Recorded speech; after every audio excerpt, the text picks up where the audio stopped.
ectoplasm. It's also known as spider ivy or hens and chicks. One I have is a variegatum varietal, which is characterized by a white stripe down the middle of the leaf with light to dark green outer edges. The leaves are 20 to 45 centimeters and only 0.6 to 2.5 centimeters in width. The roots of the spider plant are relatively dense and a combination of fine roots and elongated white tubers. Flowers grow on stolons, as well as baby spider plants, which are also known as spiderettes or pups. These propagate super easily. All you have to do is pretty much set them in soil and they'll grow a new plant. That is where mine came from.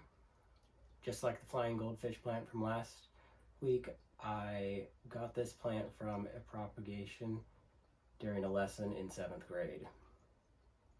And back to the flowers. They are small with thin white petals. They're monoecious, and the stamen have a white filament with canary yellow anther.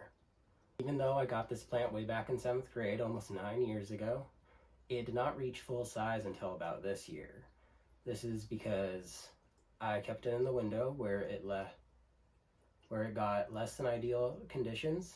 Got not enough water, not enough humidity, it was cold, not enough light, so it was just not the best place for it, but it survived just fine, which goes to show how easy this is as a houseplant, and it is to keep alive, which makes it no surprise that this is a very common and popular houseplant. Originally, spider plants are from Africa. They grow from Ethiopia down to South Africa. Outside, they like partial shade, but indoors, they like bright indirect light, or about 8 to 10 hours under my grow light. This helps it maintain its variegation. However, when I had this plant in the window, it had really no noticeable change in color. However, as soon as I gave it more light, it experienced much more healthy growth. So I definitely do recommend you give this plant much closer to the recommended amount of light. This plant can also survive low temperatures, as low as freezing. However, below 3 degrees Celsius, the terrestrial part of the plant will die, and it'll later revive itself in warmer weather from the rhizome. The recommended range for this plant is about 18 to 32 degrees Celsius or 65 to 90 degrees Fahrenheit. This plant will do fine in most soils as long as it's well draining. It does like to stay a bit moist, but it's not the end of the world for it if it dries out a bit. When I had it in the window, I watered it as little as once every 1 to 2 months, and it lived on just fine. I was never worried about it. Of course, it does do better with a little more water than that. Since this plant does grow quite quickly, it does benefit from diluted fertilizer 1 to 2 times a month, depending on the time of year. It also likes a little higher than average humidity, so I give mine a little mist every day. It is sensitive to less than ideal conditions. The leaves are very prone to brown tips.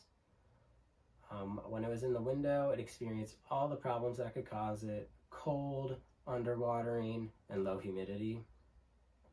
So when I moved it onto my shelf with a grow light, I trimmed off the edges of the leaves, and now it's just doing great. This plant has a few functional uses. It's relatively well known for its air purification qualities, so much so NASA has used spider plants in a few of their experiments. This plant also has medicinal and cultural uses, specifically the tubers.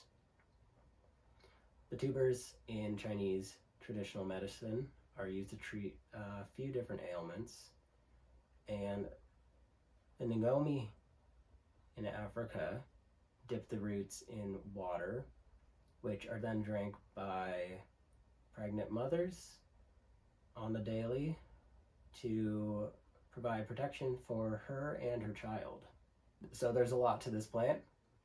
If you're new to plants or experienced, I recommend a spider plant to you. They're pretty dang easy and low maintenance in my experience. I hope you found this helpful. Thanks for watching, and I'll see you next week.